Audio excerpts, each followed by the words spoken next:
नमस्कार दोस्तों, स्वागत है आपका डीप नॉलेज में। आज मैं एक बहुत स्पेशल प्रैक्टिस के बारे में बात करना चाहता हूँ। एक बहुत ख़ास तरह की मेडिटेशन कह लीजिए या कोई साधना कह लीजिए जो आप रोज़ करते हैं लेकिन जानते नहीं उसके बारे में, इसलिए आपका बहुत घाटा हो जाता है। और उसी चीज़ को अगर जानबूझ के करें तो बहुत फ़र्क पड़ जाता है। इसको ऐसे सोच के चलिए जैसे आपके हाथ में कोई बर्तन है और आप हर रोज़ एक ऐसे तालाब में जाते हैं जहाँ पर पानी की जगह पर अमृत मिलता है, और आप जाते हैं उस अमृत में अपने सारे बर्तन धो करके वापस आ जाते हैं और उस अमृत को भर के लाते नहीं अपने साथ, और ना ही तो उसको कभी पीते हैं। और इसीलिए आप रोज़ रोज़ मरते जाते हैं। मरना मतलब दुखी होना, परेशान होना या मृत होना। इसमें आप इस मृत्यु की दुनिया में एक शरीर की तरह जीते हैं और शरीर की तरह मर जाते हैं। लेकिन अगर इस प्रैक्टिस को आप समझ जाएं तो कुछ करना नहीं है, जानना है। लेकिन जानने में भी बहुत कुछ फ़र्क पड़ जाता है। उस प्रैक्टिस को या उस एक्टिविटी को जो आप रोज़ करेंगे ही करेंगे, पहले भी करते थे, अभी भी कर रहे हैं और भविष्य में भी करेंगे। जिस दिन आप मरेंगे उस दिन तक करेंगे, लेकिन जानबूझ के करना है। और तब आप देखिए, मरने से पहले आप अमृतत्व को प्राप्त कर लेंगे, जिस चीज़ को कृष्ण ने, नानक ने या रमण ने पाया था। इसको मैं कहता हूँ जर्नी टू द अनमैनिफेस्टेड। जब भी हम सोने जाते हैं तो वो एक यात्रा है। उसको मैं डेली का तीर्थ कहता हूँ। हम लोग के माता पिता और बहुत से यंग जनरेशन के बच्चे भी मंदिरों में और दूर दराज जाते हैं, ऐसी जगहों पर जहाँ पर उनके हिसाब से भगवान वास करते थे या वास करते हैं। लेकिन हर रोज़ हम लोग उसी ईश्वर से मिलते हैं जब हम जाते हैं डीप ड्रीमलेस स्लीप में। सोचिए, आप जब तीर्थ करने जाते हैं, मंदिर में जाते हैं, तो नहा धो करके, बड़े पवित्र हो करके, अपने मन में भी अच्छे अच्छे विचारों के साथ, प्रार्थना के साथ जाते हैं। लेकिन जब आप सोने जाते हैं तो कैसे थके हारे और परेशान और खाली और चुके हुए जाते हैं। इसलिए मैं कह रहा था कि आप जाते हैं वहाँ पर बर्तन मांज के वापस आ जाते हैं, वहाँ से कुछ ला नहीं पाते। आपको पता ही नहीं चलता कि आप ईश्वर के पास जा रहे हैं। इनफैक्ट आप ईश्वर के पास भी नहीं जा रहे हैं, आप तो ड्रीमलेस स्लीप में गॉड के साथ या लाइफ के साथ डायरेक्टली मर्ज होके आते हैं, आप वन होके आते हैं। इसीलिए जीसस क्राइस्ट कहा करते थे कि इंसान केवल खाना खाकर नहीं जी सकता। और सच बात भी है, अगर हम खाना न खाएं तो शायद कुछ दिन तक ज़िंदा रह सकते हैं, सेन रह सकते हैं। लेकिन अगर हमको एक दिन तक नींद ना आए 24 घंटे के अंदर अंदर, आप अगला दिन देखेंगे कि आप पागल से हो जाते हैं। और अब तो ये भी देखा गया है साइंटिफिकली, इसके ऊपर तो मैंने कुछ वीडियोस बनाए भी और बनाऊंगा अभी मैं, कि जो लोग भी क्रॉनिकली स्लीप डिप्राइव्ड होते हैं, अपने आप को सुलाते नहीं हैं सही, उनको तो अलग ढेर सारे टाइप्स के डिप्रेशन, कैंसर, हार्ट की प्रॉब्लम्स, डायबिटीज़ और बहुत सी बीमारियां होती हैं। इसके ऊपर बहुत सी स्टडीज़ हुई हैं। लेकिन अभी तक हमको ये नहीं विश्वास हो पा रहा है कि उस ड्रीमलेस स्लीप में, उस गहरी नींद में हम ये एनर्जी लाते कहाँ से हैं, कौन देता है। कृष्ण गीता में कहते हैं, मैं वो हूँ जो सब जगह है, उसका कोई रूप नहीं है। और उसी अरूप में, अनमैनिफेस्टेड में हम रोज़ जाते हैं। हो सकता है आप इमेजिन करने की कोशिश करें, इसलिए मैं अक्सर इसके खिलाफ बोलता हूँ। नेक्स्ट पॉइंट है कि इस मंदिर में जाने का कोई थॉट्स का ज़रिया नहीं है, इमेजिनेशन का ज़रिया नहीं है। ये मत कल्पना करिए कि जब मैं जाऊंगा ड्रीमलेस स्लीप में, जब मैं ईश्वर से मिलूंगा तो कैसा होगा। आप इमेजिन नहीं कर सकते। जो स्टेट में हम जाके मर्ज होते हैं ईश्वर के साथ, गॉड के साथ, उसका कोई फिजिकल कंटेंट नहीं होता, इसलिए हम बहुत फ्रेश होते हैं। इसको ऐसे समझिए जैसे इस दुनिया में जो भी चीज़ें चल रही हैं वो सब किराए पर चल रही हैं, बहुत ज़्यादा एनर्जी कंज्यूम कर रही हैं और वेस्ट कर रही हैं। इसलिए जब इस फिज़िकल बॉडी को जीते हैं, सोचते हैं, खाते हैं, चलते हैं, हर चीज़ में हमारी बॉडी और माइंड थक जाता है। केवल एक चीज़ में नहीं थकता, और वह है गहरी ड्रीमलेस स्लीप की स्टेट में। क्योंकि वहाँ पर इस फिज़िकल वर्ल्ड का कोई फोर्स काम ही नहीं करता है।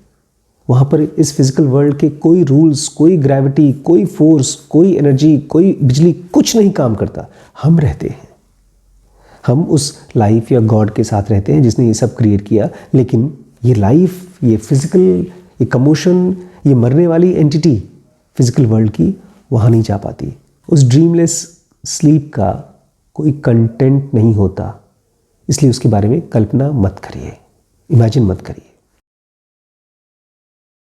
तीसरा पॉइंट ये है दोस्तों इस साधना के बारे में कि बहुत से लोगों के हमारे मन में आएगा कि अगर सचमुच में हमारे अंदर में ईश्वर है, गॉड है, और हम रोज़ उससे मिलकर के आते हैं, तो वो हमको मुक्त क्यों नहीं कर देता, वो हमको आज़ाद क्यों नहीं कर देता। वो नहीं करेगा। ये तो ऐसा है जैसे कि एक समंदर से बूंद पूछे कि तुम मुझे समुंदर क्यों नहीं बना देते। समुंदर गहरा है, कंप्लीट है, जैसे आसमान है, फैला हुआ है, उसको बूंद से कोई संबंध नहीं है। आसमान को किसी एक कोने से कोई संबंध नहीं है, क्योंकि आसमान लिमिटेड नहीं है। ईश्वर को हमारी फ्रीडम से कोई ताल्लुक नहीं है डायरेक्ट। ये हम बंधन को एक्सपीरियंस कर रहे हैं। इसको ऐसे समझिए जैसे कि आपके अगर पेट में दर्द हो रहा है और आप कहें कि डॉक्टर मेरे घर पे आकर के मेरा पेट दर्द क्यों नहीं ठीक कर देता। अगर आपको तकलीफ़ है, आपको बाउंडेशन है, आपको फ्रस्ट्रेशन है, तो आपको जाना पड़ेगा डॉक्टर के पास। इसलिए हम हर रोज़ जाते हैं उस ईश्वर के पास ड्रीमलेस स्लीप में और वापस आ जाते हैं, लेकिन हमारी लाइफ एज इट इज़ रह जाती है। इसलिए ये यात्रा हमको करनी होगी। इस माइंड को जो रात को सोते समय किसी प्रॉब्लम के बारे में सोच रहा था, किसी अहंकार की स्टेट के साथ अपने आप को आइडेंटिफाई कर रहा था, इसलिए हमको यानी हम एक बर्फ़ के टुकड़े हैं जो समुद्र के साथ जाकर के मिलेंगे और समुद्र की तरह बनना चाहेंगे। हम यानी वो जो रात को किसी परेशानी में डूबा हुआ था, हम यानी वो जो किसी एम्बिशन को लेकर के बहुत परेशान था, हम यानी कि वो जिसको कोई बहुत छोटी या शायद बहुत बड़ी चिंता सता रही थी, हमको जाना होगा इन सब चीज़ों को बाहर छोड़कर अंदर, इन सब को बाहर छोड़कर। अगर हम अपनी प्रॉब्लम्स के साथ अनकॉन्शियसली इस ड्रीमलेस स्लीप में, या कहना चाहिए अंदर के ईश्वर के पास जाते हैं, तो हम उस प्रॉब्लम के गट्ठर को वापस लेके आ जाएंगे। अगर आप ये चाहते भी हैं कि ईश्वर आपकी मदद करे, तो आपको अर्जुन की तरह अपने अंदर के ईश्वर को अपना सारथी बनाना होगा। कॉन्शियसली उनको जगह देना पड़ेगा। इसलिए आप जब सोने जा रहे हैं तो खाली इस बात को सोचना भी शुरू कर दें कि हाँ, ये मेरी प्रॉब्लम है और मैं अपने अंदर अपने ईश्वर से मिलने जा रहा हूँ, और मैं उम्मीद करता हूँ, मैं प्रार्थना करता हूँ कि मेरे ईश्वर मुझे इस प्रॉब्लम को सॉल्व करने में, समझने में मदद करें। तो आप देखेंगे अचानक से जब आप बाहर आएंगे, हो सकता है पहली बार में ना हो, लेकिन कुछ दिनों में आपको सॉल्यूशंस मिलना शुरू हो जाएंगे। ये मेरे साथ तब शुरू हुआ जब मैंने ज़ुनुंगा पढ़ना शुरू किया और मुझे बिलीव होना शुरू हो गया कि हाँ, मेरे अंदर ईश्वर है। सेक्शन 4 है ज़ुनुंगा में। एक सेक्शन 2 भी का जिक्र करते हैं हम लोग। उसमें कॉन्सेंट्रेशन, मेडिटेशन और इंट्यूशन, ये 3 चीज़ें होती हैं। लेकिन उसमें इंट्यूशन होने के लिए आपको अपना एक सवाल, अपना एक मुद्दा ले जाना होता है अंदर गहरे में, और फिर वो मुद्दे के प्रति एक आंसर आता है। ठीक ऐसे काम करता है जैसे गूगल सर्च में आप एक क्वेश्चन डालते हैं और कुछ सेकंड में गूगल फिर उसका आंसर देता है आपको। लेकिन अगर आप ऐसे ही चले जाएं, अगर आप अपने प्रॉब्लम्स के साथ सो जाएं और अब वापस आ जाएं, तो आपकी हालत ऐसे होगी जैसे आप एक बैंक में गए, आपके पास चेकबुक था, आपके अकाउंट में पैसा भी था, और अंदर जाके वापस आ गए, पैसा निकाला ही नहीं।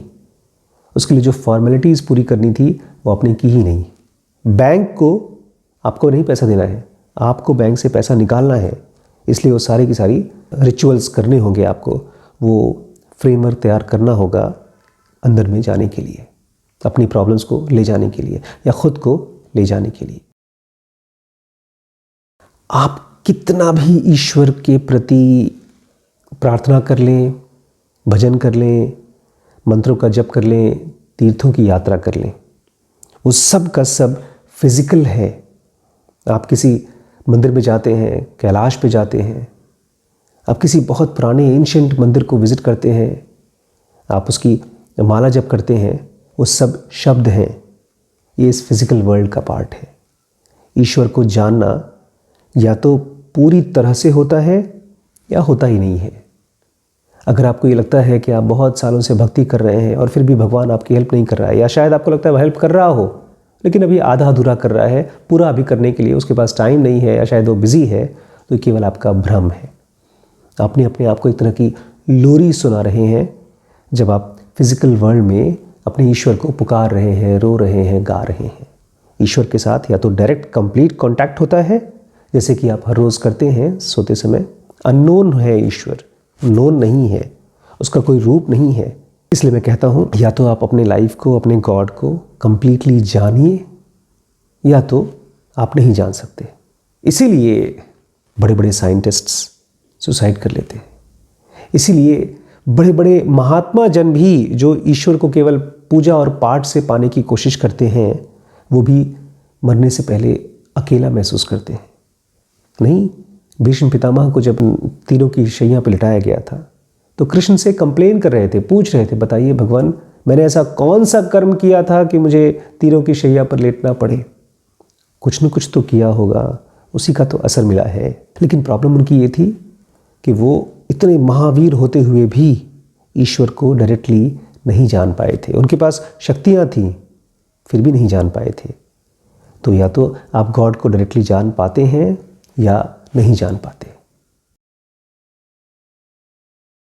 अब लास्ट, इसको जाने कैसे? कैसे हम अपनी डीप स्लीप में, डीप ड्रीमलेस स्लीप में कॉन्शियसली जाएं? इसमें आपकी मदद करेगा, आपने शायद इसके पहले का वीडियो देखा हो, इसमें आपकी मदद करेगा आपका इनर बॉडी, अंदर का शरीर। वो फिजिकल बॉडी नहीं होता, वो एक अवेयरनेस बॉडी होती है जो सोते समय एक पॉइंट पर कॉन्सेंट्रेट होती है और फिर वो मॉलिक्यूलर वर्ल्ड में चली जाती है। वो सबसे पहले जाती है ड्रीम वर्ल्ड में और फिर वहाँ से अंदर जाती है डीप ड्रीमलेस स्लीप स्टेट में। लेकिन वो बॉडी आप फील करते हैं, उसी बॉडी से आप अपने सपन को, ड्रीम्स को फील करते हैं। इसलिए जब आप अपने आप से ये कहते हैं, अब मैं बेहोश नहीं हूँ, मैं ईश्वर के पास जा रहा हूँ और मैं देखूँ अब क्या होता है। अगर आप कॉन्शियसली सोने की कोशिश करते हैं तो आप अवेयर रहेंगे, कॉन्शियस रहेंगे, लेकिन तब तक जब तक आप ड्रीम्स में होंगे, सपने में होंगे।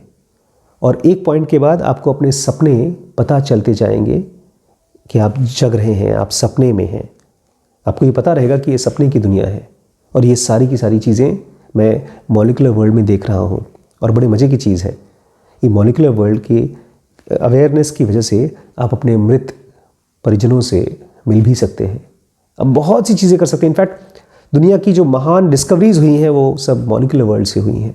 बड़ी बड़ी कविताएं, बड़ी बड़ी किताबें और साइंटिफिक डिस्कवरीज, ये सब की सब ड्रीम वर्ल्ड से आई हैं। तो वो तो हो जाएगा, लेकिन उसके बियॉन्ड अगर जाना है तो उसके लिए इनर बॉडी को महसूस करना सीखना होगा। इनर बॉडी जो आदमी औरत नहीं होती, बूढ़ी नहीं होती, जवान नहीं होती, कमज़ोर नहीं होती, मजबूत नहीं होती, वो सब इस फिज़िकल बॉडी का पार्ट है। ये फिज़िकल बॉडी जो इस दुनिया से फोर्स लेती है, एनर्जी लेती है। इनर बॉडी को महसूस करने के लिए आप अभी चाहें तो अपनी आंखें बंद कर लें और कुछ देर के लिए ऐसे ही अपने उंगलियों को महसूस करें, अपने हाथ को, अपने सर को। धीरे धीरे आप एनर्जी को महसूस करें और यही महसूसियत, यही फीलिंग सोते समय आप कॉन्शियस होकर के इस शरीर से अलग होकर अपने अंदर जा सकता है। और इसी शरीर से जब आप इस शरीर को बिना विचारों के, सोचना नहीं है, इस बॉडी के बारे में सोचना नहीं, फील करना है। अपने कान को, अपनी आँखों को, अपने मुंह को, अपने आसपास की दुनिया और अपने आप के बीच के डिफरेंस को, अपने आप को बॉडी की तरह, एक ज्योति के पुंज की तरह फील करना है। और फिर यही फीलिंग बॉडी, ये अवेयरनेस बॉडी आपको ले जाती है अंदर। तो इस तीर्थ यात्रा में आपको कोई प्रसाद नहीं ले जाना, कोई बैग नहीं ले जाना, कोई रिजर्वेशन नहीं कराना, कहीं दूर नहीं जाना। इनफैक्ट यहाँ उल्टा है, आपको छोड़ना है, आपको अपने शरीर का आभास छोड़ना है, आपको अपने ईश्वर के पास जाने के लिए इस शरीर के साथ जुड़े हुए सभी मेमोरीज़ को धीरे धीरे छोड़ देना होगा। क्योंकि सच पूछिए तो आप ये शरीर है नहीं, जो कृष्ण है वही आप है। कृष्ण ने तो अपने आप को छोड़ दिया, वो तो जानते हैं कि मैं अरूप हूँ, मैं उस सब जगह हूँ जहाँ जहाँ हम सब कल्पना कर सकते हैं या कल्पना नहीं कर सकते। अगर वहाँ जाना है तो फिर यहाँ को छोड़ना होगा, और इसके लिए यहीं रहना होगा। इस फिजिकल बॉडी को आंख बंद करके महसूस करें, थॉट्स के बिना, और अपनी इनर बॉडी के ज़रिए अपनी डीप ड्रीमलेस स्लीप में जाएं और वापस आएं। और आप देखेंगे हर रोज़ आपका अवेयरनेस का पिटारा भरा हुआ होगा। इस अमृत जिसको आप छोड़ के आ रहे थे हर रोज़ एकदम लबालब होगा, छलकता होगा। और ये रोज़ करेंगे आप। हम रोज़ सोते हैं, उसको स्लीप मेडिटेशन भी कह सकते हैं आप। अब ट्राई करिएगा और मुझे कमेंट सेक्शन में बताइएगा कि आपको कैसा लगा। अगर इस पूरे विज्ञान को समझना है ज़ेनोगा को, तो आप ज़ेनोगा एडवांस कोर्स ज्वाइन कर सकते हैं यहाँ पर, इस नंबर पे। और हमारे वो मित्र जिनको अभी फाइनेंशियल फ्रीडम चाहिए, पैसे को समझना है, वो हमारे साथ WBX में जुड़ करके पूरी तरह से सीख सकते हैं। बहुत सिंपल है, कॉमन मैन के लिए है, इसमें कोई बहुत ज्ञान या जानकारी की ज़रूरत नहीं है। ये व्हाट्सएप का नंबर है, इस पर कॉन्टैक्ट करके मालूम कर लीजिए। और ज़ेनोविले तैयार करने के लिए आपका सपोर्ट चाहिए, ये व्हाट्सएप नंबर है, इस पर आप सपोर्ट कर सकते हैं। Thank you. अगर आप इस वीडियो के साथ कनेक्ट हो पाए तो अपने दोस्तों से शेयर करिए, लाइक ज़रूर करिएगा, सब्सक्राइब किए बिना जाइएगा मत। और यहाँ पर ये व्हाट्सएप नंबर है, इसमें ढेर सारे अलग अलग कोर्सेज हैं। मैंने सारे कोर्सेज को 4 पार्ट में डिवाइड किया है। एक डिसीजन मेकिंग का कोर्स है जिसको हमने धर्म के नाम से पुकारा है। स्पिरिचुअल ज़ेनोगा बेसिक एडवांस कोर्स है, उसको हम मोक्ष के नाम से पुकारते हैं। रिलेशनशिप के कोर्स को हम काम के नाम से पुकारते हैं। और लास्ट में पैसे का, फाइनेंशियल फ्रीडम का, उसको हम अर्थ के नाम से पुकार रहे हैं। तो ये 4 बेसिक हेडिंग है जिसमें ढेर सारे अलग अलग टॉपिक्स हैं। वो सब आप ऐप में जा करके डीप स्पेस नॉलेज, अगर आप प्ले स्टोर पे जाएंगे तो आपको मिल जाएगा। और अगर कोई जानकारी चाहिए इन कोर्सेज़ के बारे में तो ये व्हाट्सएप नंबर है, व्हाट्सएप कर लीजिए। थैंक यू दोस्त।